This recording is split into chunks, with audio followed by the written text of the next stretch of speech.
je vais quand même commencer le live en me présentant très très rapidement parce que j'ai pas envie de prendre beaucoup de temps parce que si je dois raconter tout ce que je fais, ça va être très long. Je vais vraiment orienter ma présentation sur le sujet du jour, à savoir le livre d'Eva, Réveillez votre pouvoir de manifestation. Moi, je suis donc un auteur de livres, entre autres, et j'ai aussi fondé la maison d'édition Terrentiel Édition en 2017. Maison d'édition qui accueille des auteurs qui écrivent sur les thématiques euh, qui, euh, qui sont qui ont trait au développement personnel, à l'ésotérisme. Parfois, on flirte un petit peu entre les deux. Pour continuer la présentation vraiment custom, moi, j'ai écrit ce bouquin, Le pouvoir de l'intime conviction, en 2019. Ok, et c'est pour ça que vous allez voir, il y a un lien, c'est pas pour parler de moi, un lien avec Eva.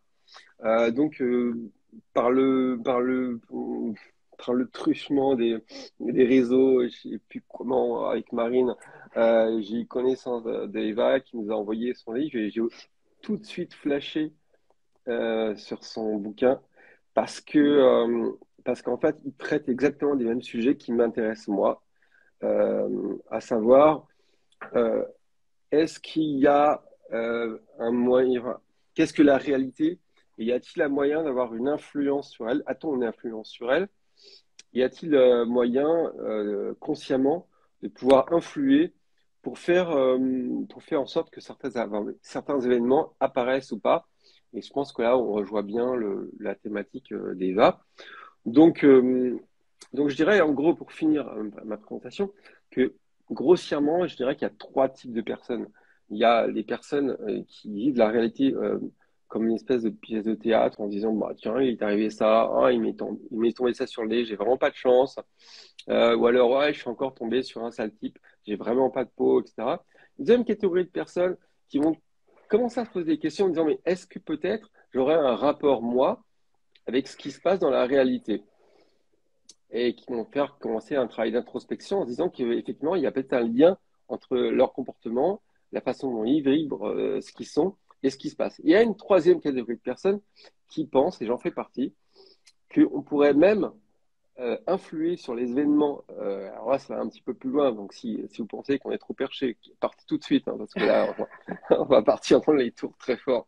Mais il y a voilà, une autre type de personnes qui pensent que on peut carrément agir et faire que dans notre vie, il se passe des choses que l'on souhaite, notamment, et donc influer sur la réalité. Donc on est là pour parler de ça. Je te laisse te présenter rapidement, Eva. Oui, merci beaucoup, Daniel. Juste un petit message avant de commencer. Déjà, merci aux gens qui nous ont rejoints. J'espère vraiment que vous avez aimé ce live, que vous allez apprendre des choses. Et n'hésitez pas à vous présenter ou même à rebondir avec votre expérience personnelle. Moi, ça m'intéresse vraiment toujours d'avoir vraiment les expériences des autres. Juste les questions, on les garde pour la fin. Vraiment, la toute fin, comme ça, on pourra y répondre. Mais n'hésitez pas à interagir, en tout cas pendant le live. Et du coup, ouais, moi, donc désolée, je gère un peu ma lumière. Moi, si tu veux, donc je m'appelle Eva. Je suis auteure et coach en développement personnel. Et c'est vrai que enfin, mon objectif, c'est vraiment d'aider les gens en fait à s'épanouir. Pour moi, l'épanouissement, c'est ça en fait la définition du bonheur. On parle énormément du bonheur, de ce que c'est, est-ce que ça existe vraiment, etc. Mais pour moi, du coup, ça passe vraiment par l'épanouissement et c'est un long cheminement. Mais ça va de identifier ses blessures émotionnelles, ses traumas, ses croyances limitantes et les soigner. À ensuite vraiment aller à la rencontre de sa nature profonde, se reconnecter à son âme, trouver sa vocation. Et après, être en capacité, effectivement, une fois qu'on a un petit peu ces choses-là, de créer une vie qui est en alignement avec qui on est vraiment, en fait. Et c'est ça, une vie qui est épanouissante, qui est une opportunité pour soi de s'exprimer, etc. Et où on a l'impression un peu de jouer à un jeu dont on a compris les règles. Donc moi, c'est vraiment mon objectif, c'est d'apporter ça aux gens. Voilà, je le fais à différentes étapes de leur cheminement sur ce processus. Donc voilà. Et j'utilise des outils, donc la loi de l'attraction évidemment, pour la réalisation de ces objectifs, mais aussi après des outils comme la numérologie, qui pour moi permettent vraiment en fait d'avoir des réponses concrètes, vraiment des bribes d'informations sur les raisons pour lesquelles on est là, notre vocation, les choses sur lesquelles on doit travailler. Voilà, je ne sais pas si j'ai répondu à ta question du coup. Ouais, tout à fait, tout à fait. Donc bah là, ça dresse un petit peu le paysage de ce dont on va parler. Ton livre s'intitule Réveillez votre pouvoir de manifestation. Alors, j'ai envie de poser les bases dès le Ouais. départ. Parce que manifestation, c'est pas un mot qu'on emploie si couramment. On entend beaucoup parler de loi d'attraction. D'ailleurs, c'est ton pseudo hein, sur Instagram. Donc, est-ce que ça a un rapport? Et Alors ça est-ce a que tu peux, voilà, est-ce que tu peux nous ouais, expliquer un peu manifestation? complètement. C'est marrant parce que parfois, quand j'en parle à des gens qui sont pas initiés, ils pensent que je parle vraiment d'aller sur la place, tu vois, la place de la République avec un étendard et vraiment de manifester. Mais en fait, on parle pas du tout de ça. La manifestation, la manifestation, en fait, c'est vraiment le fait, de manière très simple, de d'atteindre ses objectifs. C'est le fait d'avoir des envies, des désirs. J'irais même plus loin en réalité en parlant de rêves, parce que là, en fait, on parle vraiment de choses qui sont très fortes. Mais c'est de réussir à les concrétiser.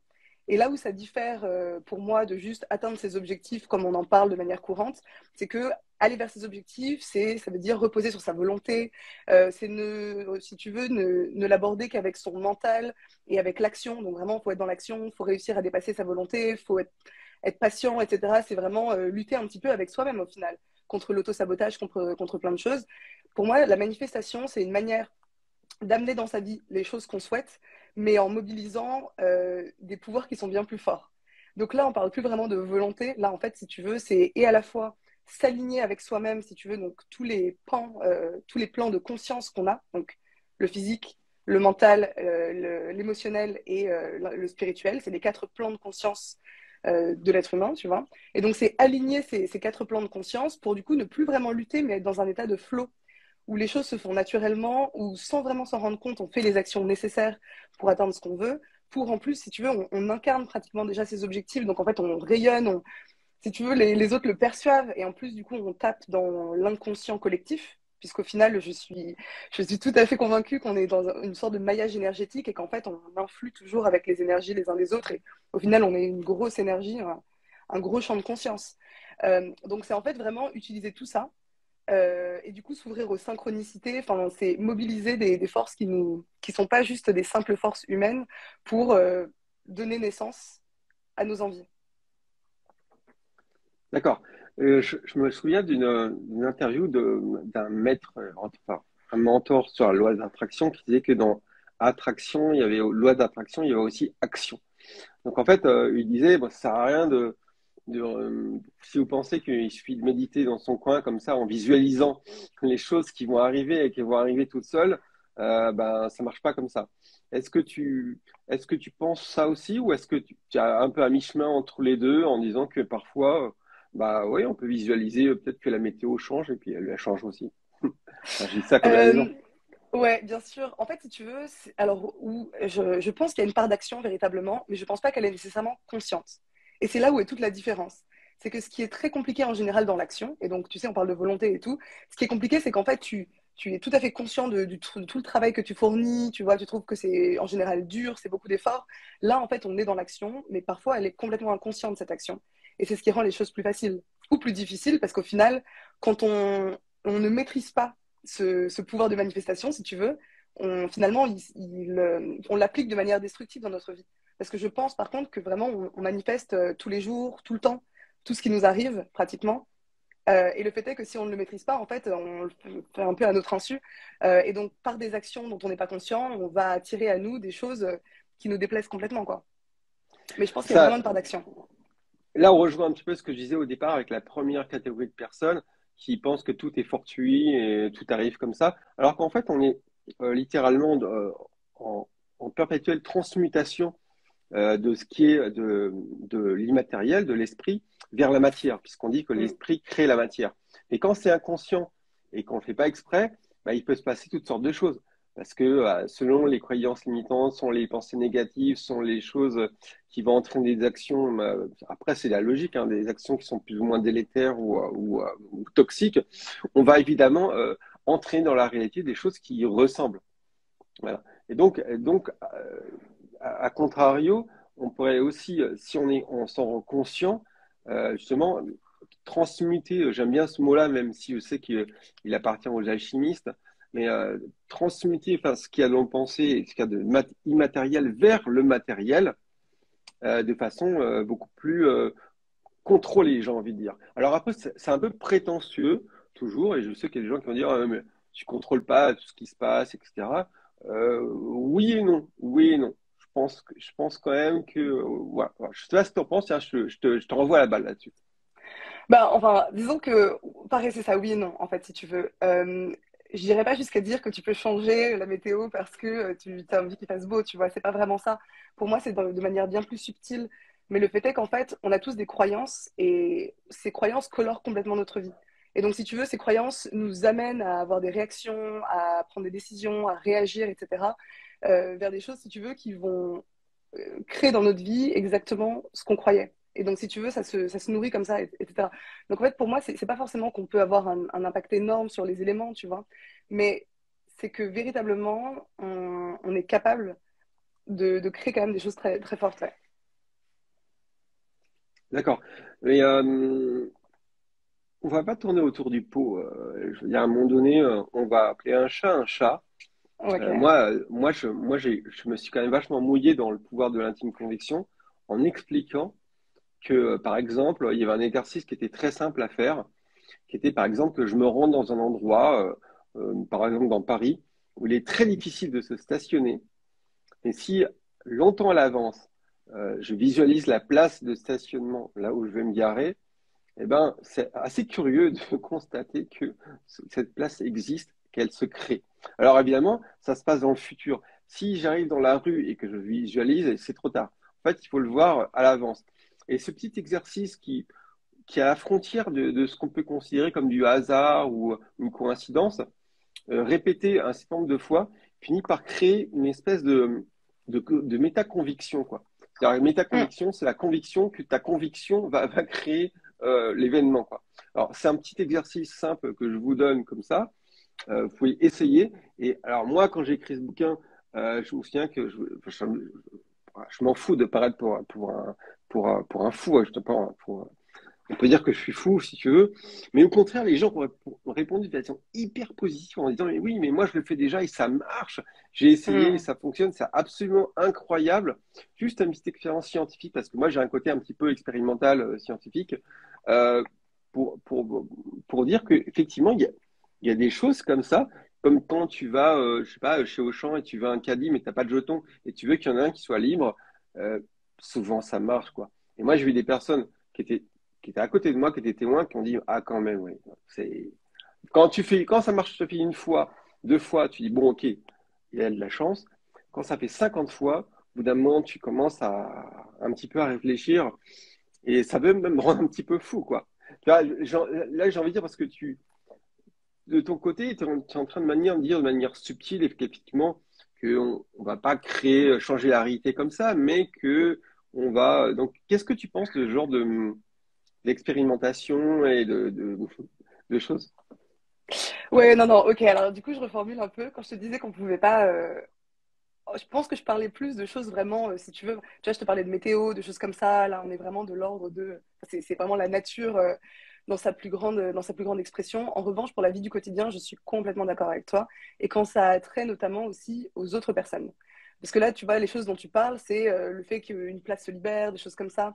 Finalement, ça rejoint ce que je te disais de ce maillage énergétique où on s'influence tous, en fait, un peu les uns les autres. Et ça, pour le coup, c'est effectivement très efficace. Moi, je sais que je ne le fais pas pour des petites choses, mais par contre, les fois où je le fais, pour te donner un exemple, tu vois, quand j'ai décidé de devenir coach, mais que j'étais aussi très prête à l'être, tu vois, c'était plus, je me disais juste, j'aimerais être coach, mais vraiment, je ressentais que là, c'était bon, c'était le moment, etc. Quelqu'un m'a appelé en me disant, oui, j'ai trouvé ton numéro sur Google, je comprends même pas d'où cette personne m'a trouvé. Parce que véritablement, j'avais pas encore de site à l'époque, mais si tu veux, la personne est sortie de nulle part et m'a appelé en me disant je vois que vous êtes coach, j'aimerais être coaché. C'est comme ça que j'ai eu mon premier client. Et donc, c'est vraiment des choses comme ça où là, pour le coup, je n'ai rien fait à ce moment-là. À part me dire je veux être coach et je sens que je suis prête à le faire et à apporter de la valeur aux gens. Et j'ai d'autres exemples comme ça, tu vois. Donc là-dessus, complètement d'accord avec toi qu'il peut se passer des choses assez extraordinaires et qu'on ne comprend pas forcément. Ou même des rentrées d'argent, ça m'est déjà arrivé. Oui. Mais qui arrivent d'une manière vraiment étonnante, quoi. Où tu te dis c'est complètement tiré par les cheveux, quoi. Ouais, mais c'est pour ça on va pas se cacher derrière notre petit doigt aujourd'hui et, et apporter des réponses de Normand, non, on va dire les choses cash. enfin, c'est des choses dont on peut se servir et qui fonctionnent. Et moi, je me rappelle, été frappé par un type qui avait fait des audios. D'ailleurs, vous pouvez les trouver sur YouTube, qui s'appelle Kevin Trudeau, qui est un mentor de la loi d'attraction et qui parlait de ce qu'on appelle le sweet spot. Alors ça, c'est intéressant parce que j'ai introduit un nouveau concept que peut-être vous ne connaissez pas. Pour le sweet spot, en fait, c'est le point qui est à la limite entre ce à quoi tu crois et ce à quoi tu ne crois pas. Je m'explique. Tu veux, par exemple, tu vas te promener dans ta forêt et tu veux qu'apparaisse un éléphant rose. Ok. Là, on est en dehors du champ de croyance, c'est-à-dire qu'on n'est pas dans le sweet spot. Par contre, si tu dis que tu aimerais croiser un chien, et tu visualises, tu dis je vais croiser un chien. Là, ça rentre tout à fait dans ton champ de croyance et dans les choses probables. Et en fait, le sweet spot, c'est celui qui est pile poil la frontière entre les deux. C'est-à-dire qu'à un moment donné, il y a un travail de se dire, OK, je veux que ça apparaisse, mais c'est un peu, pour parler jeune, c'est un peu chaud quand même. Là, tu vois, autant, tu vois, imaginer une personne que tu croises et qui tient un chien en laisse, bon, c'est probable. Autant qu'il en ait trois en même temps en laisse, plus un chapeau rose. Là, on commence un petit peu à monter un petit peu, tu vois, vers le champ de non-croyance. Et justement, il y a un exercice dont il parlait qui est vachement intéressant, c'est de s'entraîner à visualiser des choses qui sont sur le sweet spot, si tant est que toi, tu puisses identifier par rapport à toi. Et donc, tout ça pour dire qu'en fait, tu parlais de la météo, des trucs, de la nature, etc. Mais en fin de compte, la question qui est derrière tout ça, est-ce que finalement, notre champ d'intervention, il n'est pas limité par ce sweet spot personnel, quoi. Tu vois ce que je veux dire? Mm. C'est-à-dire que si toi, tu es persuadé que de toute façon, tu ne veux pas changer la météo de demain, tu vas prendre le bateau, mais tu peux pas changer, sûrement que ça va pas marcher. Par contre, si intérieurement, tu étais intimement convaincu que c'est possible, est-ce que c'est pas là que ça le rendrait possible? Ouais, c'est une excellente question. Et déjà, je tiens à dire que c'est super intéressant ce concept de sweet spot. Parce qu'effectivement, c'est aussi vraiment l'un des mécanismes de la loi de l'attraction. Je trouve que donc, souvent, tu sais, tu manifestes un truc en disant, alors là, si ça passe, honnêtement, c'est quand même un truc de fou. Et quand ça passe, ça élargit ton champ de possibilités. Et c'est vrai que c'est au fur et à mesure comme ça qu'en fait, tu te rends compte que le pouvoir créatif qu'on a en nous est absolument fou. Qu'on est capable enfin, ce que certaines personnes perçoivent comme des miracles, pour moi, ça vient en fait de personnes qui ont un pouvoir créatif qui est poussé au max, tu vois. Maintenant, pour en revenir à des choses comme la météo, je pense pas que ce soit impossible en soi. Je pense juste que l'énergie d'une seule personne, le pouvoir d'une seule personne, s'oppose à des forces qui sont telles que si tu veux, des forces qui sont trop faibles. Mais en revanche, je pense qu'un groupe de gens, par exemple, qui se synchronisent avec la même intention d'accomplir quelque chose de fou, là, ça fait un champ énergétique qui est tellement fort que pour moi, rien n'est limite. Je suis absolument d'accord avec ce que tu dis et j'ai fait des expériences avec des gens. Tu vois, par exemple, on sait en physique quantique que l'observateur, en fait, modifie le champ quantique suivant l'observateur. Mm. Et quand tu as deux observateurs, deux personnes qui pensent complètement différemment, imagine que moi, je te dise, oui, demain, il va faire beau, etc., parce que j'ai décidé, même si la météo prévoit le contraire, j'ai décidé que toi, enfin, une autre personne est avec moi en tant qu'observateur et te dit, non, mais t'es fou. En fait, la météo, elle a dit qu'il va pleuvoir, il va pleuvoir. Ben, en fait, ça crée une distorsion dans le champ quantique qui fait que, effectivement, ça va pas forcément marcher comme tu veux, parce que t'es pas le seul. Tu pas le seul observateur. Et donc, ça va dans le sens de ce que tu dis. Si par exemple, par contre, tu es 50 avec la même intention et la même conviction des choses, ça peut créer quand même, pour le coup, des choses assez étonnantes. Mm. Complètement. Vraiment, complètement d'accord avec toi là-dessus. Donc, non, non, en réalité, encore une fois, on a un pouvoir faramineux en nous. Et moi, c'est vraiment ce que j'ai envie que les gens comprennent, en fait, parce que c'est terrible de voir au final qu'au quotidien, en fait, on se laisse absorber par des broutilles, par de la routine, par toutes ces choses, et on s'éloigne de ce pouvoir, tu vois, qu'on a en nous, et on se laisse complètement ensevelir par des trucs qui nous arrivent, qui nous plaisent pas, enfin, tu vois, par vraiment juste tous les désagréments du quotidien. Et moi, c'est vraiment, j'ai envie d'ouvrir les yeux des gens pour qu'ils se rendent compte que non, ils ont complètement le pouvoir là-dessus, ils peuvent le récupérer. Et c'est juste qu'il faut prendre conscience de ça. Et après, c'est un pouvoir quand même qu'il faut nourrir. Alors justement, en parlant de nourrir, c'est intéressant parce que ça me permet de rebondir sur une des questions que je voulais te poser.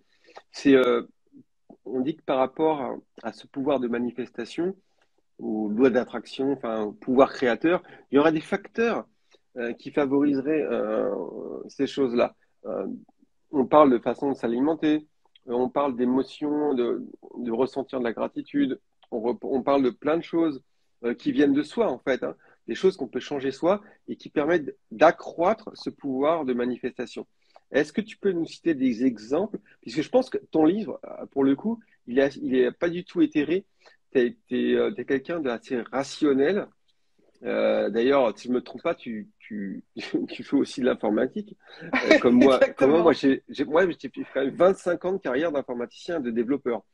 Non, mais je vous le dis pour ceux qui ne me connaissent pas, parce que ils disent ouais, des Nétal, le mec complètement perché, etc. Il est fou. Non, mais je suis un joueur d'échecs de compétition, je suis un chef d'entreprise, je suis un développeur. J'ai commencé l'informatique à 11 ans, je vais en avoir 50. Donc la programmation, etc., la logique, ça me connaît.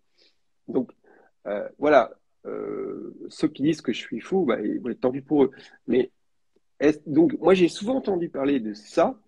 Et toi, tu as un esprit rationnel, et c'est ça que je veux dire, c'est ça que j'ai adoré dans ton bouquin, c'est que c'est hyper structuré en fait. C'est que c'est pas un bouquin que tu poses comme ça et tu dis bon bah ça m'a servi à rien. Non, si, il y a des routines, il y a des trucs, c'est assez didactique et moi j'aime bien ce côté-là. Donc voilà, je te pose une question en rapport avec ce côté-là. Donc est-ce qu'il y a des facteurs tous les jours, des choses qu'on peut faire et qui favorisent ce pouvoir de manifestation? Complètement. Et je vais te les dire dans un instant, mais juste pour rebondir sur ce que tu disais du fait que mon livre est vraiment pragmatique, quand bien même il a ce côté spirituel, parce que je suis quelqu'un de très intuitif et je me laisse énormément guider par mes intuitions et tout, mais il est pragmatique en soi. Et c'est parce que pour moi, c'est important d'avoir des résultats.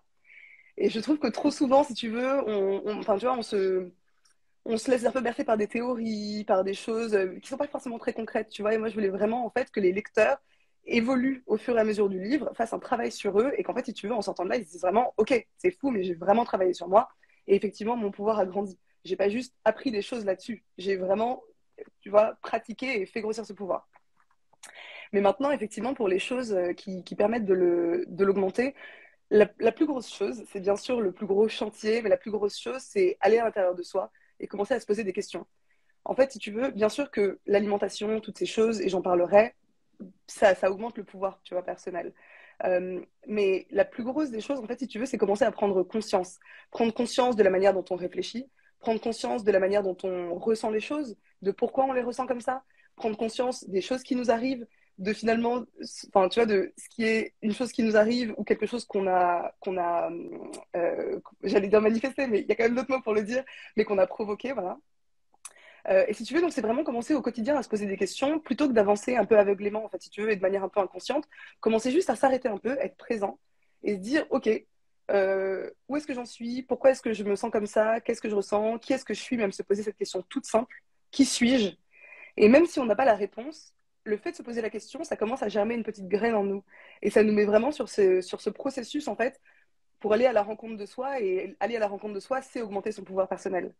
Même si sur le chemin, en fait, quand on va à la rencontre de soi, on se rend compte de toutes les blessures qu'on a, de toutes les croyances limitantes qu'on a, de tous les micro-traumas qu'on a. Et ça, ce sont des choses, pour le coup, tu vois, qui étouffent notre pouvoir créatif. Mais on s'y confronte et en fait, on peut commencer à les soigner petit à petit, en les accueillant, en reconnaissant qu'ils sont là et qu'ils existent, tu vois. Et pour moi, il n'y a vraiment rien de plus efficace que pour faire grossir son pouvoir. Et après, si on veut parler effectivement de choses qui sont un peu plus, peut-être des choses qui sont plus petites et plus faciles à faire, l'alimentation évidemment, puisque comme je le disais, on a quatre plans de conscience et l'alimentation, ça va directement au plan de conscience physique. Quand tu manges bien, quand tu te nourris bien, ton corps fonctionne bien, ta production d'hormones se fait correctement, et donc en plus, ça impacte tes émotions. Tu te sens bien mieux, tu dors mieux, et tout ça, bien sûr que ça fait grossir ton pouvoir en fait. D'accord. Euh, Bah, il est clair que quand tu as une vieille gueule de bois, la journée va être pas très bonne en général. Non, mais on peut rigoler parce qu'on peut être spiritualiste et aimer faire la fête. Et il faut bien voir que c'est vrai que quand tu fais du sport, tu te sens bien dans ta peau, que tu t'alimentes bien, etc. Ah bon, ça favorise. C'est évident tout ça. Mais je vois des gens qui posent des questions en même temps qu'on parle. Alors, on l'avait dit au début du live, soyez pas frustrés, hein, les gens. C'est juste que pour l'instant, on débat entre nous et après, on va vous laisser un espace d'expression assez grand pour que vous puissiez poser les questions et Eva, il y répondra. Eva ou moi, si vous voulez.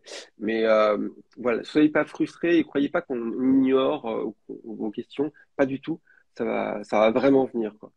Mm. Donc, donc, en fait, ce qui m'intéresse, c'est de faire un peu de storytelling autour de tout ça, euh, parce qu'on a tous un chemin personnel et tout ça. Toi, par rapport aux auteurs et aux gens qui s'intéressent à ça, bon, moi, je suis un vieux, hein, je vais avoir 50 ans en avril, mais t'es une femme jeune. C'est pas si courant, en fait, on va dire, dans notre audience et dans les gens, dans les auteurs qu'on publie, et les gens d'avoir des gens aussi jeunes. Alors, moi, c'est ce qui m'a surpris. Disons qu'il y a un côté un petit peu, comment dire, pas prématuré, je sais si j'ai pas le mot, tu vois, quand les précoce, voilà, Mm. précoce, ce truc-là. Et donc, ça t'est venu comment tout ça, quoi? Qu'est-ce qui a déclenché ça? T'es venu avec sur Terre ou il s'est passé un truc qui t'a... Ouais. Alors déjà, c'est intéressant la question de l'âge. C'est vrai que pour moi, c'est pas quelque chose qui rentre forcément en considération parce que ce qui résonne avec moi, pour le coup, c'est plus des notions de réincarnation et de choses comme ça, tu vois. Et donc, si tu veux, je crois aussi à juste tout ce savoir, en fait, avec lequel on s'incarne en tant qu'être humain. Mais bref. Mais après, sinon, vraiment, de façon très concrète, j'ai vécu des choses qui étaient un peu difficiles depuis que je suis enfant, aussi loin que je me souvienne, tu vois, donc mes premiers souvenirs, donc à 3 ans, tu vois.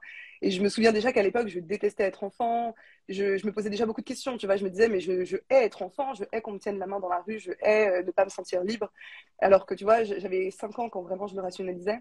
Donc en fait, si tu veux, depuis très longtemps, je me sentais dans l'inconfort. Tu vois, je me sentais dans la friction, je me posais des questions.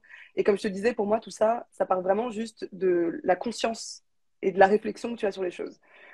Et donc, en plus, j'étais un enfant un peu étrange, tu vois, je trouvais pas ma place parmi les autres. Donc, forcément, ça a amené des questions très petites de pourquoi est-ce que je me sens différente, pourquoi est-ce que je communique pas toujours de la même façon, pourquoi est-ce que je suis pas comprise. Toutes ces questions, en fait, que tu te poses quand tu te sens un peu marginal, tu vois. Et la marginalité peut venir de beaucoup de choses. Enfin, le simple fait même d'être métisse, et d'avoir grandi dans une famille, donc sans mon père, donc dans la famille de ma mère où tout le monde est blanc, et dans un milieu où tout le monde était blanc. Et je me disais, mais pourquoi est-ce que j'ai pas la même couleur que ma mère? Enfin, tu vois, c'est des choses comme ça qui font qu'en fait, tu te poses beaucoup de questions. Après, des événements qui ont été très difficiles, j'ai perdu mon père. Si tu veux, mon père est mort de la gangrène, donc c'est quand même une maladie qui. C'est pas une maladie. Enfin, c'est pas simple en fait comme maladie, tu vois. Il est mort de la gangrène. Enfin, ma mère ne s'est jamais aimée. Et en fait, donc, si tu veux, c'était plein de choses qui me faisaient me dire quelle est ma légitimité, en fait, d'exister. Si mon père s'est laissé mourir dans des conditions aussi terribles, et si ma mère me dit qu'elle n'a jamais aimé personne et qu'elle ne s'est jamais aimée elle-même, quelle légitimité, pardon, est-ce que j'ai d'exister, de moi m'aimer. Tu vois, donc c'était quand même des blessures qui sont très fortes, en fait, très profondes. Euh, Ce qui fait qu'en fait, très rapidement, bah, quand j'ai découvert la psychologie, donc tu sais, j'étais étudiante, j'ai découvert la psycho, et là, d'un coup, ça a mis un cadre sur mes questions. Plutôt que de me poser plein de questions comme ça et de juste réfléchir un peu dans mon coin, je me suis dit, OK, en fait, il y a vraiment des gens qui ont théorisé tout ça. Et là, je me suis plongée de manière effrénée dans toutes les sciences humaines. Donc, enfin, tu vois, j'ai commencé par la psychologie et la philosophie, la sociologie, donc vraiment des choses qui sont relativement cartésiennes. Et après, j'ai découvert des choses bien plus spirituelles et tout.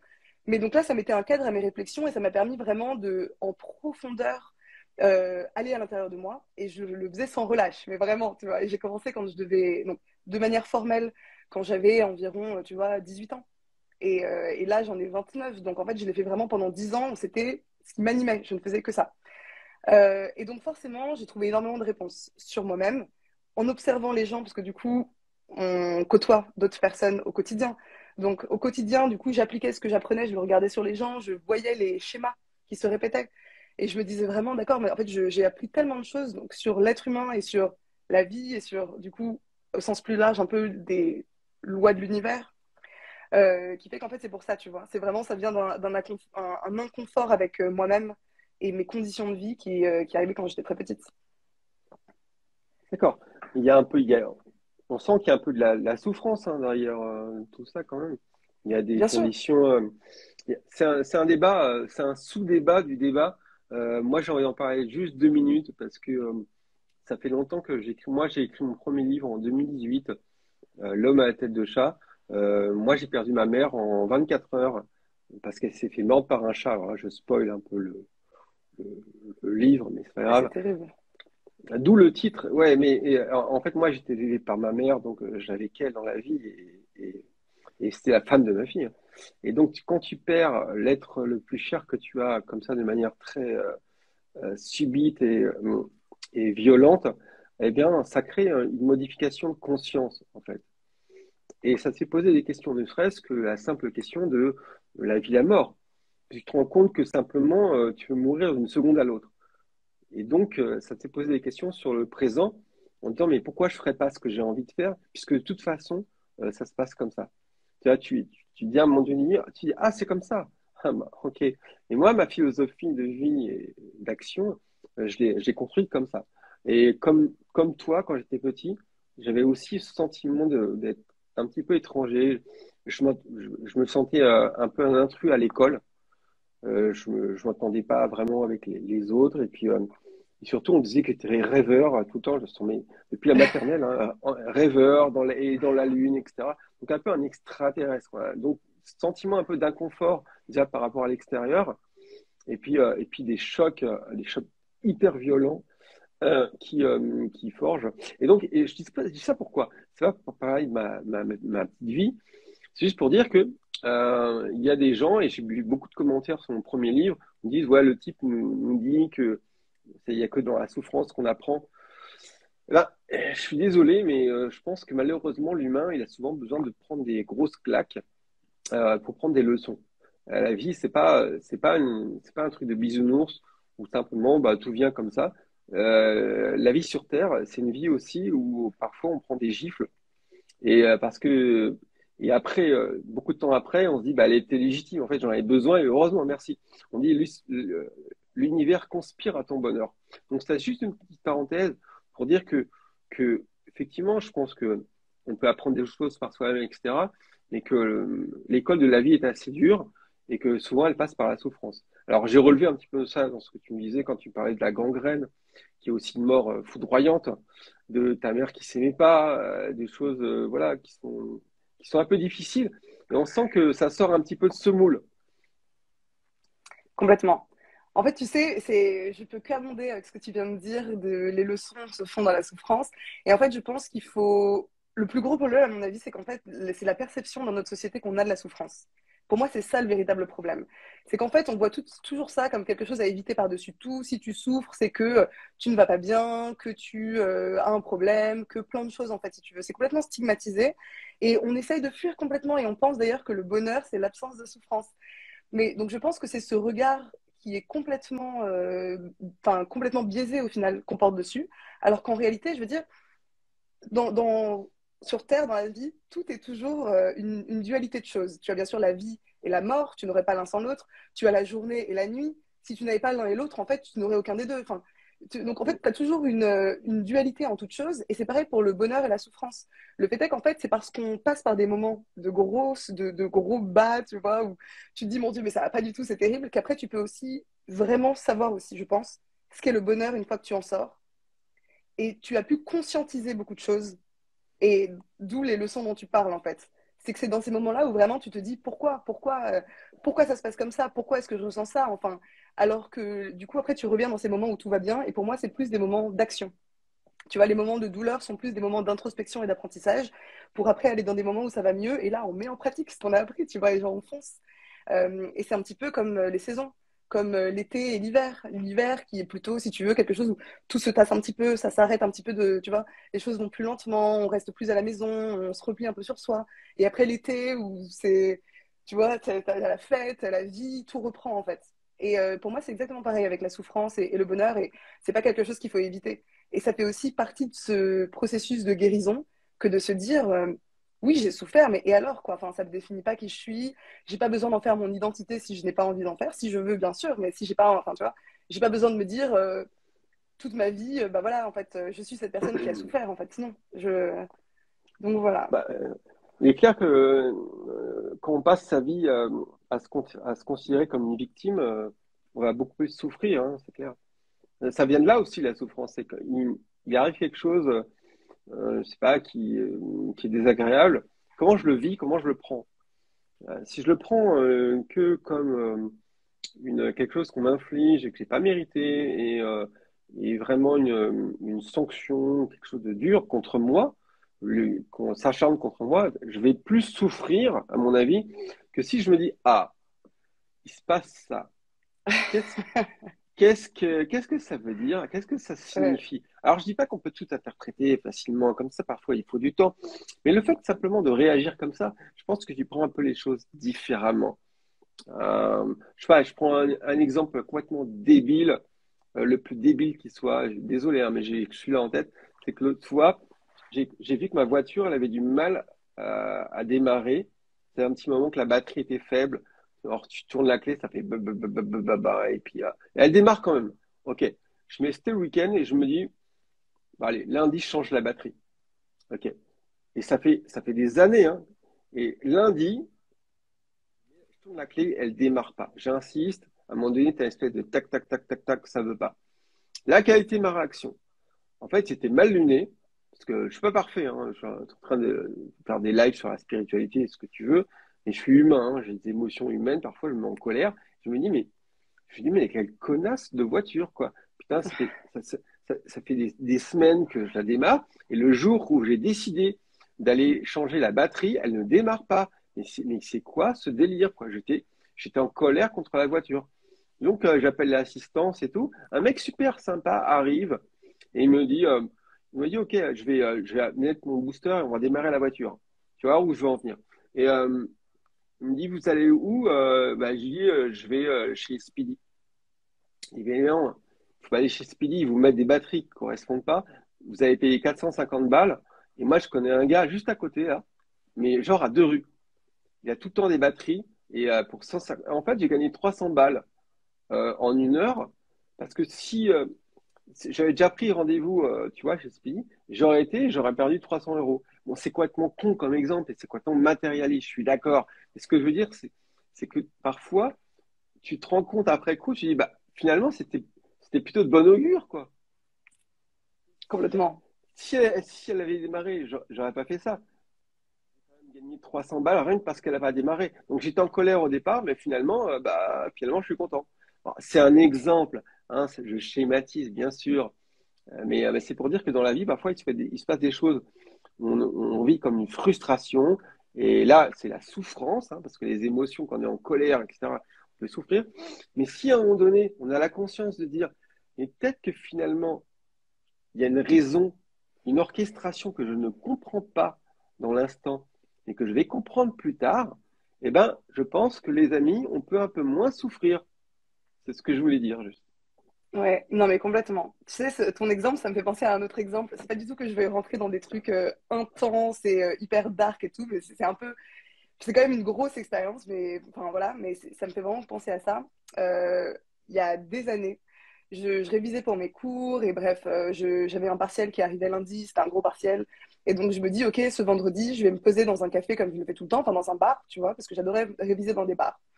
Je me pose dans un bar, je prends un Irish coffee, c'était pas boisson de révision, tu vois, du genre du whisky pour le fun et du café, tu vois, histoire de rester un peu réveillé. Et je me dis, ok, je vais me caler là et je vais réviser mon partiel. Et en fait, 24 heures plus tôt, 24 heures avant, le chargeur de mon ordinateur arrête de fonctionner. Donc là, je suis hyper en colère, comme toi et ta voiture. Je me dis, mais qu'est-ce que c'est que cette camelote? C'est pas possible. En plus, en soi, il était relativement neuf, mon ordi, tu vois. Donc il y avait vraiment aucune raison que le chargeur arrête de fonctionner.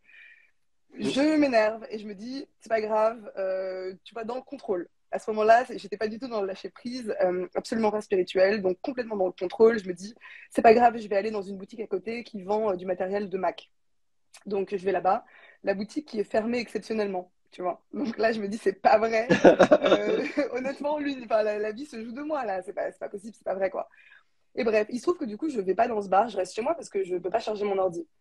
Et ce soir-là, figure-toi, c'est le soir où il y a eu les attentats dans Paris. Et l'un des attentats s'est produit dans ce bar. Donc, tu vois, donc vraiment. Et bon, ça a été un événement trop panique, hein, quoi qu'il en soit, parce que j'étais chez moi, donc tu vois, j'ai quand même assisté à la scène et tout. Mais j'aurais été dans cet endroit et j'aurais vécu l'explosion, tu vois. Je sais pas si tu te rends compte C'est à quel point terrifiant. c'est fort, complètement. Et je t'assure que ça a été un tournant dans ma vie et c'est à ce moment-là, où vraiment j'étais mais pourtant purement athée, et où je me suis dit, ok, ça me fait réfléchir, ça me fait vraiment réfléchir. Je pense qu'il y a quand même des choses qui dépassent ma compréhension, parce que Et il y a un truc que j'ai une phrase, je sais pas si je l'ai en tête dans mon dernier bouquin, c'est il arrive un moment où nier l'évidence devient la déraison. j'adore. Tu dis qu'il y a un lien entre ton chargeur et et les attentats, et la personne de l'autre côté, qui vit dans la grotte, le paradigme dans la grotte, j'appelle ça comme ça, dit, ben, elle déraisonne, quoi, c'est n'importe quoi. Il arrive à un moment donné dans la vie, tellement de synchronicité de choses, que nier l'évidence devient la déraison. Mm. C'est partie de mes petites punchlines. J'adore, non, mais vraiment j'adore, c'est vrai. Ouais, non, mais c'est parce il y a deux façons de voir la vie, quoi. Soit tout est hasard et chance, et voilà, dans la grotte, des cartes aux illusions et tout ça. Soit tu passes d'un autre côté, à un moment donné, il faut assumer. Il faut arriver à communiquer avec l'univers, lire les signes, arriver à lire les choses, et tu vis différemment. Alors, les gens qui te prendront pour un fou, alors je reviens là-dessus, mais enfin, moi, je préfère ma folie à celle des gens je sais pas, qui mangent au McDo tous les jours ou qui sont pédophiles, etc. Voilà, je préfère être fou comme ça, en fait. Voilà. Ouais, ou même simplement, tu vois, des gens qui veulent absolument se forcer à rentrer dans ce que la société attend de nous. En fait, et ça, c'est très fréquent, en fait, et on est tous passés par là, je pense. En tout cas, moi, je sais que je suis passée par là. Pour moi, ça, c'est une forme de folie aussi, en fait, de se dire, je vais me forcer toute ma vie à ne pas être moi-même. Parce qu'au final, c'est ça, à faire ce qu'on attend de moi, à faire... euh, pour moi, c'est assez fou, en fait. Et je veux dire, Ouais. et on voit comme la folie le fait d'être un peu marginal et d'oser être un peu différent. Et... Mais en fait, pas du tout, quoi. C'est bien plus fou de se contraindre à être quelque chose qu'on n'est pas toute sa vie. Je veux dire, mon Dieu, arrêtons, arrêtons. Donc voilà, et je suis contente de voir qu'honnêtement, c'est des pensées qui font quand même leur bout de chemin et je pense que de plus en plus de gens en prennent conscience, le réalisent. Et je pense que ça passe aussi vachement par bah, justement des choses très désagréables, les burn-out, les dépressions. S'il y a des gens ici qui ont ça en ce moment, sachez qu'honnêtement, euh, c'est juste un passage obligatoire pour sortir de ce schéma-là, en fait, et d'apprendre à se connaître et de se comprendre, quoi. Mais ça passe par des moments qui sont un peu difficiles, mais après, c'est tellement libérateur, c'est fou. Donc voilà. Et juste d'ailleurs, pour rebondir aussi sur ce qu'on disait sur quand il nous arrive des choses désagréables, s'arrêter un instant et se dire, OK, pourquoi est-ce que ça m'arrive? Au lieu d'essayer de tout contrôler, je vais peut-être, tu vois, réfléchir un petit peu à la situation et voir ce que ça m'apporte. J'ai vraiment envie de faire le parallèle avec les relations de couple un peu dysfonctionnelles ou les gens qui nous quittent alors qu'on n'en a pas envie. Si j'ai vraiment, enfin, j'ai envie de vous parler de ça parce que je sais que c'est quelque chose que presque tout le monde connaît. Je pense qu'on est tous passés par là. On est fou amoureux d'une personne, mais ça se fait pas comme on le voudrait, ou la personne nous quitte, et on se dit, mais c'est pas possible, enfin, j'ai pas imaginé cet amour, pourtant c'était vraiment partagé, je comprends pas ce qui s'est passé et tout. Honnêtement, je peux vous assurer que des années après, peut-être, parce que ça prend du temps, mais des mois ou des années après, en faisant ce travail-là, vous allez vraiment vous dire, en fait, je comprends pourquoi ça n'a pas marché, et genre, Dieu soit loué, quoi, heureusement. Et on en tire des leçons sur même soi, etc., quoi, vraiment. Il y a, il y a une raison que j'ai comprise pour laquelle il y a beaucoup de gens qui... enfin, c'est compliqué parce que il se passe des choses négatives et tu te veux de les interpréter. Hein, on est là-dedans, de se dire, mais qu'est-ce que j'ai fait pour mériter ça? Pourquoi, quel rapport ça a avec moi? Et le réflexe malheureux que l'on a bien souvent, c'est de se dire, mais qu'est-ce que j'ai fait pour mériter ça? Où, où est ma faute? Alors voilà, ça c'est une mauvaise façon d'interpréter les choses, souvent, parce que la notion de faute dans l'univers n'existe pas. Il n'y a que des liens de cause à effet. Et une chose mauvaise qui apparaît, qui se passe, par exemple, je ne sais pas, moi j'avais eu une conférence bouddhiste il y a très longtemps, parce que je vois été là-dedans en fait. Et il y avait le lama Jigme Rinpoche, pardon, si j'ai écorché son nom, enfin un grand érudit, voilà, qui parlait des liens de cause à effet dans l'univers. Il disait qu'il n'y avait pas de hasard, il n'y avait que des histoires de cause à effet. Et il y a une dame qui s'est levée qui a dit, ouais, mais si mon fils, il a chopé la lèpre et tout, alors c'est ma faute. Hmm. Il a mis, mais non, c'est pas, ça n'a rien à voir avec la faute, c'est pas votre faute. Ça n'a rien à voir. Il y a souvent cette résistance, on va dire, des gens, quand tu leur dis, bah, ouais, ils ne connaissent pas des choses négatives, ça a peut-être un lien avec toi, mais le lien, ça ne veut pas dire que c'est un lien de faute. Ça peut peut-être dire que bah, c'est dur, mais ça va t'apprendre quelque chose. Complètement d'accord, ouais. Ou peut-être que, bah, comme tu disais, bah, il ou elle t'a quitté, ça fait mal, mais peut-être que finalement c'est pour ton bien. Heureusement, parce que tu vas rencontrer après une personne avec qui vraiment tu vas connaître le bonheur. Alors que tu croyais que c'était ça, mais c'est pas ça du tout. Mm. Voilà, juste pour rebondir là-dessus. Ouais, complètement. Je sais que Eva, tu voulais faire un live qui durait 1 heure, donc j'ai pas envie. Alors, le débat est passionnant. Moi, je pourrais y passer la nuit et tout ça, mais bon, on va essayer de laisser de la place si tu veux. Alors, soit tu as encore des choses que tu as vraiment envie d'exprimer maintenant, soit on rentre dans les questions-réponses. Et comme ça, c'est sympa aussi parce que les gens, ils peuvent interagir et poser leurs propres questions. J'en ai vu défiler hein, sur le côté. Alors, on va se tendre un petit peu le coup parce qu'on est en paysage. Mais qu'est-ce que tu en penses, Eva? Tu veux commencer les questions-réponses? Ouais, parfait. J'aimerais juste dire une dernière chose avant et après, avec plaisir pour répondre aux questions. C'est juste un petit exercice que j'aimerais vous recommander parce que je trouve que c'est un bon exercice justement qui est hyper simple et qui permet de commencer à aller voir un petit peu à l'intérieur de soi. C'est au quotidien, quand vous avez des gens quand vous êtes confronté à des gens qui vous agacent, qui vous énervent, juste demandez-vous pourquoi. Qu'est-ce qu'ils reflètent en vous? Parce que généralement, en fait, ce qu'on ne tolère pas chez les autres, c'est des choses qu'on ne tolère pas chez soi. On a tendance à se dire, ah, cette personne-là, elle est insupportable et tout, mais en fait, elle pourrait être insupportable. Le fait est que si ça nous touche, c'est parce que ça met en lumière quelque chose chez nous qu'on ne tolère pas. Et J'ai, Vas-y, finis ta phrase, Eva. ok. Ouh, invité surprise, j'adore. Eh oui. Et du coup, tout ça pour dire que ça, c'est un exercice qui est très simple parce que du coup, au lieu de juste vous dire, genre, ah, cette personne m'énerve trop, dites-vous, pourquoi est-ce qu'elle m'énerve et est-ce que c'est des choses qui s'expriment chez moi, même d'une manière un peu différente, et que je n'accepte pas? Et je vous assure que c'est un exercice qui est tout simple, mais qui est vraiment transformationnel, et qui permet de commencer à se poser des questions vraiment simplement. Cookie, mets ton téléphone. Voilà, en paysage, c'est mieux. Ouais, Voilà. je vois que c'est soirée Écoute, paysage. Eva, c'était pas prévu, mais Cookie m'a demandé de monter sur le live, comme on dit dans le jargon d'Instagram. Et j'ai pas résisté à l'envie de le faire parce que je la trouve vraiment extra. Et je suis sûr que vous allez vraiment bien vous entendre aussi. Elle est aussi coach mindset. Enfin, voilà. Alors, Cookie, pourquoi tu montes? T'as envie de nous dire quelque chose?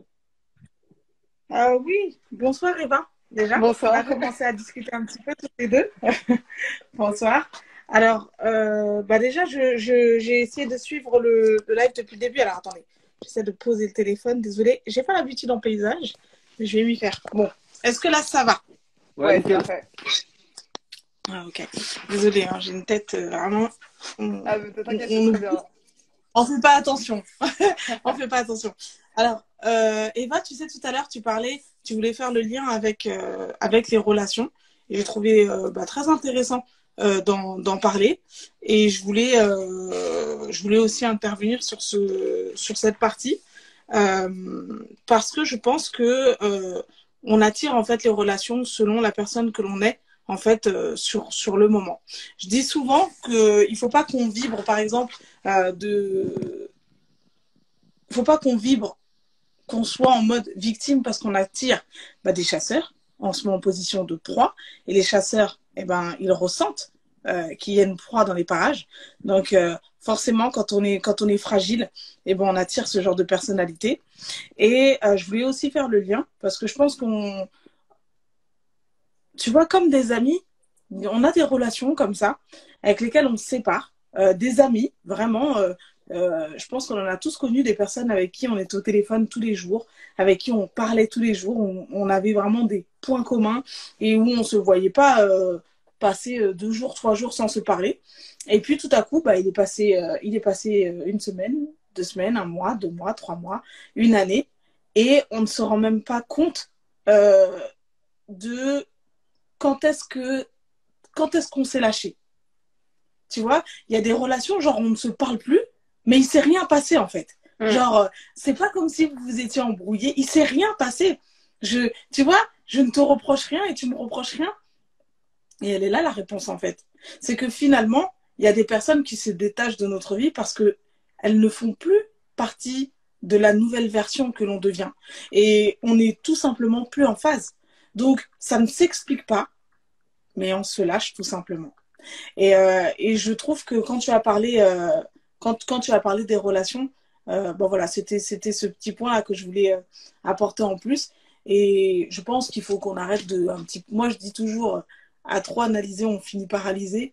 Mais je pense qu'il faut que on essaie de ne pas trop tout comprendre parce que finalement, euh, des fois, voilà, on est là pour faire un petit passage, un petit temps ensemble. Et puis, une fois qu'on passe à un nouveau cycle, eh ben, il y a des personnes qui ne sont plus faites pour nous accompagner dans ce nouveau cycle. Et c'est ce qui fait que on se rapproche de certaines personnes avec qui, mais ah ouais, mais je t'avais pas vu comme ça, ou je me faisais des fausses idées. Ah ok, bah finalement, t'es super cool. Et, et on devient amis à des personnes peut-être avec qui on ne se voyait pas évoluer ou parler ou autre. Et on perd d'autres personnes avec qui on se voyait vieillir. Mais parce que finalement, tout est en mouvement et on change, nous aussi. On change, on se découvre toujours un petit peu plus là dans cette aventure. Je ne vais pas monopoliser la parole. Je voulais parler par rapport à ça. C'est sympa que tu sois passé Ouais. en tout cas.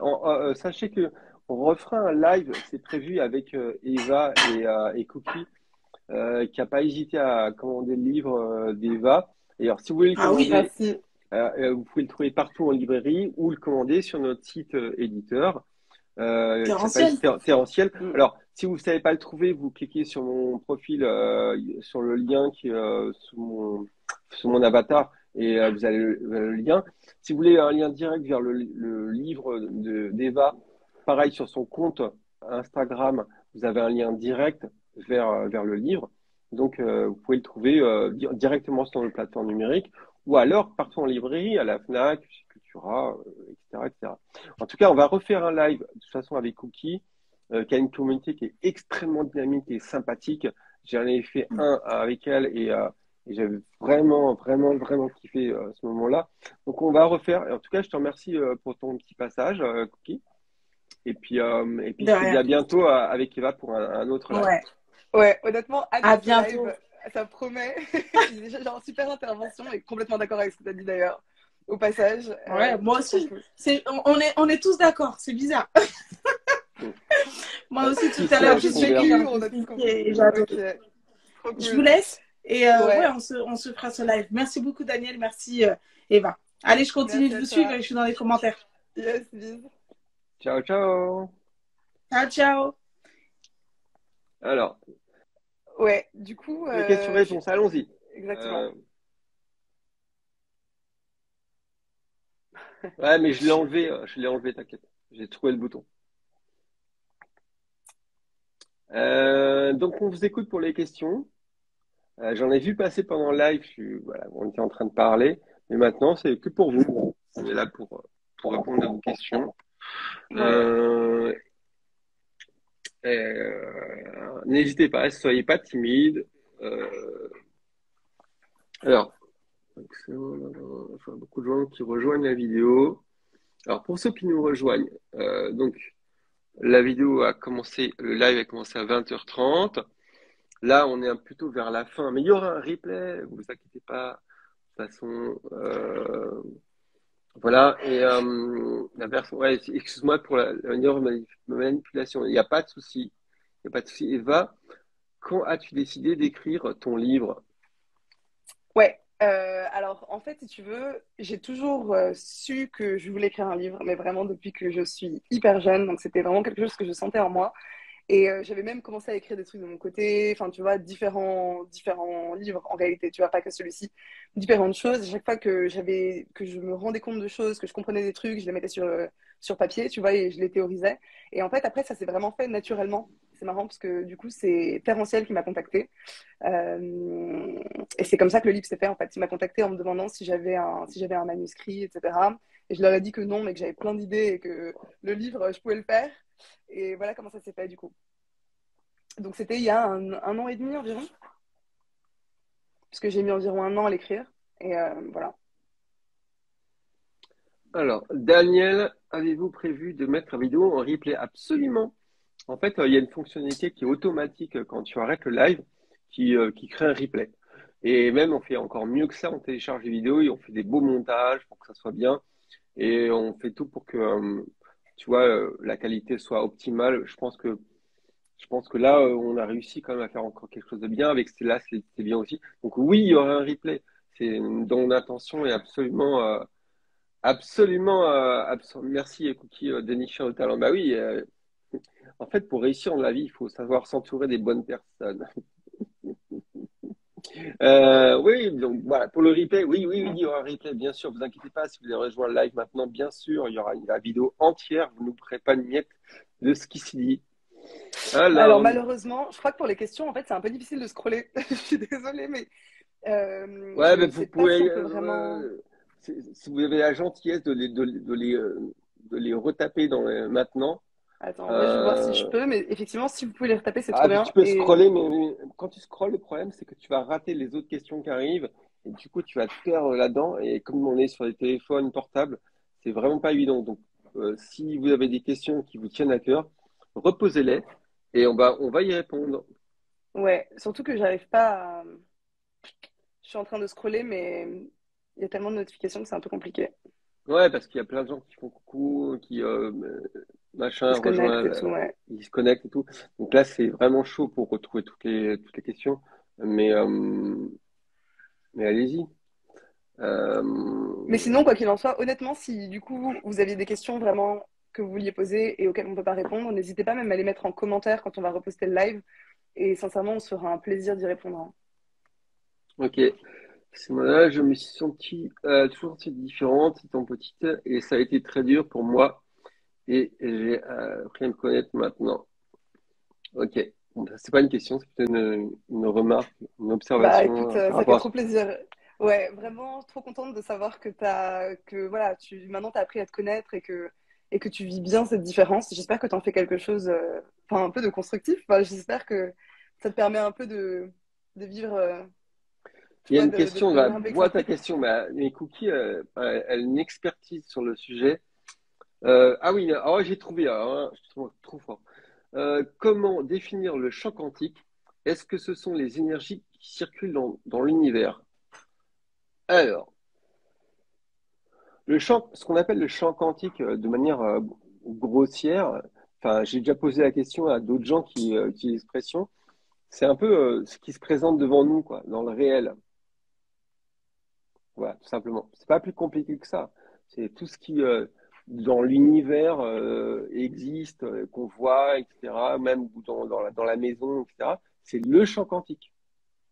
Voilà, tout simplement. C'est le champ d'observation que l'on a de l'univers. Alors, ok. Ah oui, Eva, merci pour ce témoignage concernant votre expérience le soir des attentats. Oui, c'est absolument, c'est phénoménal, quoi. Ouais, Ouais, ouais, Cookie, ouais, c'est le monde phénoménal. Donc, ouais, effectivement, parce que moi, en fait, moi, j'appelle ça, enfin, les bouddhistes ont l'habitude de séparer le monde en deux. Il y a le monde de l'esprit, donc ce qui est immatériel. Il y a le monde phénoménal. Donc, le monde phénoménal, c'est le réel, c'est le monde, la partie du monde où se produisent les phénomènes. Et donc, toute la discussion d'aujourd'hui, c'est savoir est-ce que le monde de l'esprit peut influer sur le monde phénoménal. Voilà. Et quel lien y a-t-il entre les deux? C'est la thématique voilà, générale autour de ça. Donc oui, c'est ce qu'on appelle le monde phénoménal.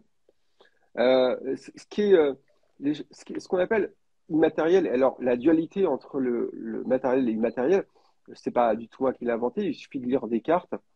Alors je ne veux pas faire mon intello, etc. J'ai découvert Descartes très, très tôt. Et il avait inventé dans ses bouquins, enfin c'est sorti, le dualisme entre la partie immatérielle. Il disait qu'on était fait de deux parties, une partie immatérielle et une partie matérielle. C'est ce qu'on appelle le dualisme, en fait. Donc, ce qui est immatériel, c'est les pensées. Les pensées ne se mangent pas. Les pensées, on ne peut pas les attraper. Les émotions, c'est pareil. Elles sont immatérielles. Les sentiments d'amour ou je sais pas quoi. L'amour, c'est de la spiritualité aussi, hein. Et tout ce qui est matériel, c'est voilà, le bout de pain, le livre que je tiens dans ma main ou je sais pas quoi. Donc, cette notion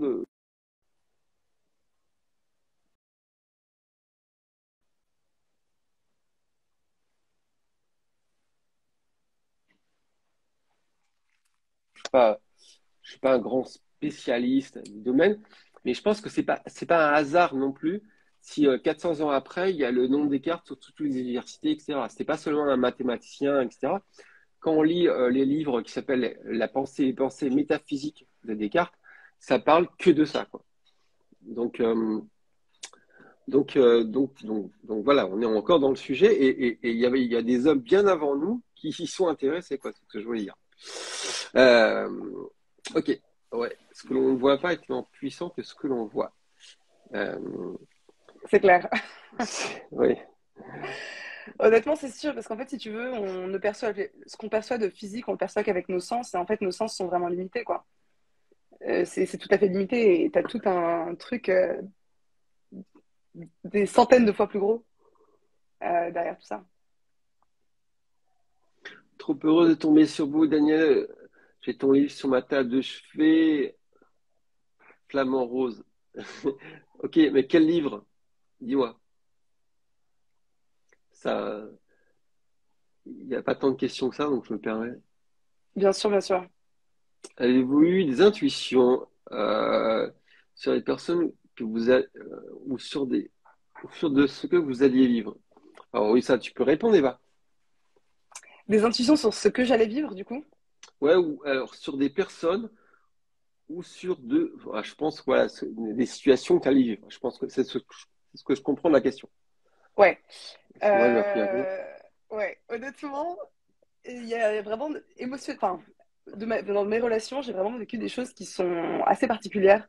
Des relations où, par exemple, j'étais persuadée que la personne, tu vois, on avait vraiment une connexion spirituelle extrêmement forte. Ça s'est révélé être vrai, mais ça s'est jamais conclu de la manière dont je pensais que ça allait se produire. Et c'est ce qui est intéressant aussi, en fait.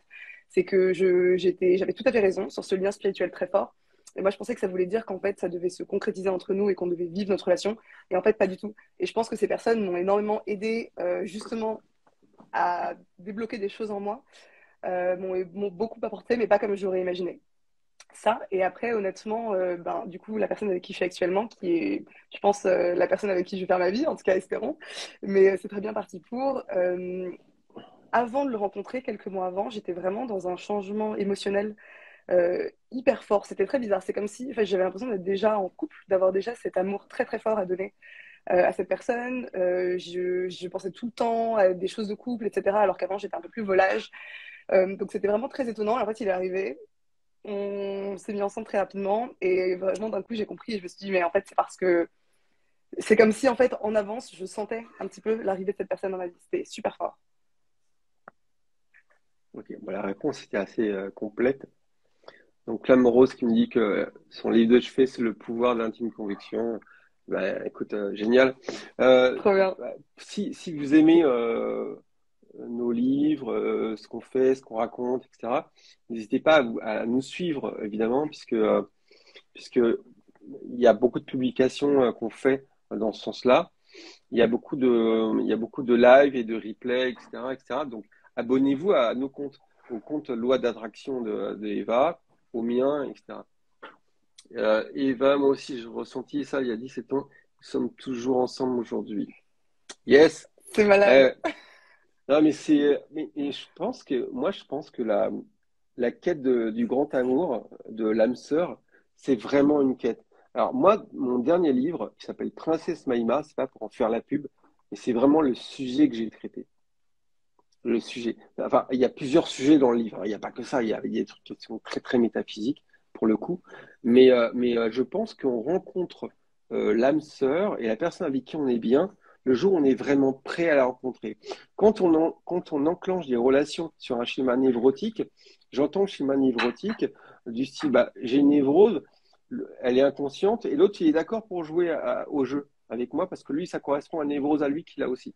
Donc, quand on est sur ces bases-là, forcément, ça va pas bien se passer.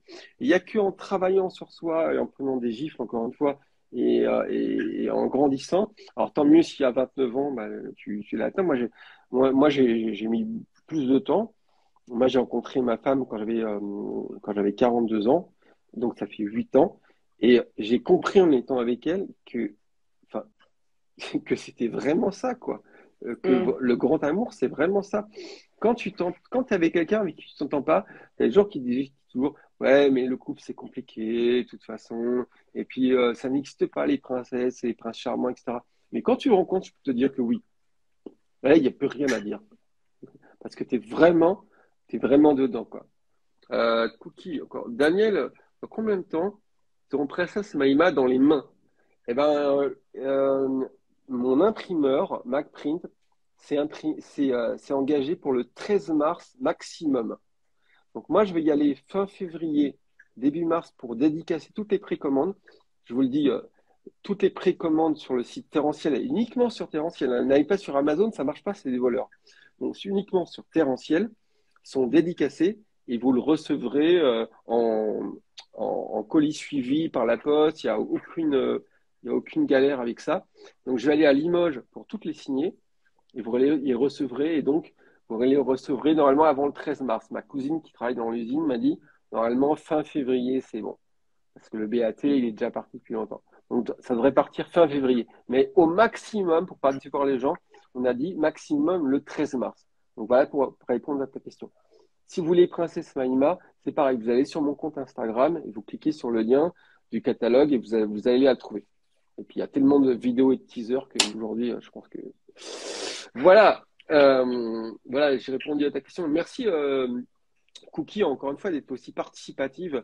C'est pour ça que j'adore, vraiment, j'adore cette personne. Donc, allez, d'autres questions? Il est 21h39, donc tu vois, Eva, on est à peu près dans les clous de ce qu'on avait dit. Ouais, très bien. Je sais que tu es avec ton copain aussi, on va pas te squatter toute la soirée non plus. Surtout que moi, j'ai encore des trucs à faire, mais profitez-en s'il y a des questions, allez-y. C'est le moment, c'est le moment. J'ai plus rien dans la boîte à questions. D'ailleurs, j'ai appris un truc aujourd'hui. La boîte à questions, c'est le petit point d'interrogation qui est sur le côté. Quand tu cliques dessus, tu as la question dedans. Donc ça y est, Ok, j'avoue que je connaissais pas non plus. Voilà, non, mais Mes connaissances Instagram sont tellement limitées. Ah, mais sur Instagram, il y a des gens, ils te font faire des trucs. Ouais. Ouais, si tu tags le truc et que tu le mets en story et je sais pas quoi. Mm. Bon, mais en tout cas, si vous avez des questions, les gens qui vous viennent après, n'hésitez jamais à nous envoyer des DM et tout, parce qu'on y répond avec plaisir, hein, sincèrement. Ah ouais, c'est clair, pour le coup, on est vachement accessible. Donc voilà, les gens n'ont plus envie de poser des questions. Donc n'hésitez pas, à nous suivre, à vous abonner à notre compte pour voir toutes les nouveautés, tous les teasers, toutes les vidéos, tous les trucs qu'on poste. Le compte d'Eva, il s'appelle Loi d'attraction. Si tu tapes Loi d'attraction et tu fais une recherche, ouais, voilà, .fr, même tu tapes Loi d'attraction, tu vas tomber sur elle, tu vas reconnaître absolument son visage, etc. Et puis moi, c'est Daniel Tal. Donc, n'hésitez pas. Il y a plein de choses intéressantes. La semaine prochaine, on est quelle date? On est 20, normalement, 23 février. Normalement, ça va être Jessica, la chamane, qui va venir. Et après, il y aura Thomas Lomna avec la voix de la guérison. Émeraude, attention, ça va partir aussi dans les tours, je vous préviens. Donc voilà, tous les jeudis, on fait un live intéressant pour vous. C'est gratuit. Et voilà, j'espère que vous avez apprécié. En tout cas, moi, j'ai adoré déjà publier le livre d'Eva. J'adore toujours discuter avec elle. Donc, on en refera. Quitte à refaire plusieurs lives avec les mêmes personnes, c'est pas grave. On posera d'autres questions. On fera peut-être des sessions juste questions-réponses. Voilà. Grave. Des discussions entre nous.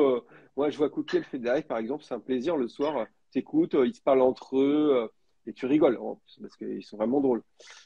Eva, à mon avis, Princesse a eu ton livre, elle a adoré.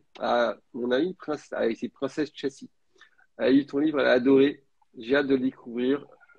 Ok. Ça me fait trop plaisir. Honnêtement, vraiment. Ah oui, Princesse est un personnage important aussi dans la communauté de Cookie. On la connaît bien. Okay. Elle est très sympa.